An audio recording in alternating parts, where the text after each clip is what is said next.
Let's take this products page for a spin. So I'm going to go back to the browser here, and I'm going to go to our site, and I'll refresh it just to make sure that everything's cleared out.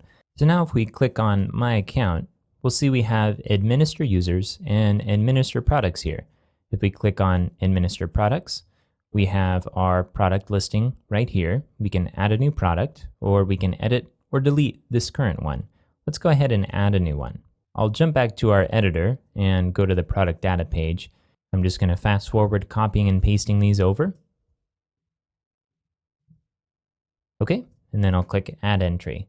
And after we submit the form, we get our Insert SQL statement. It says the product was added, and sure enough, we see it listed here.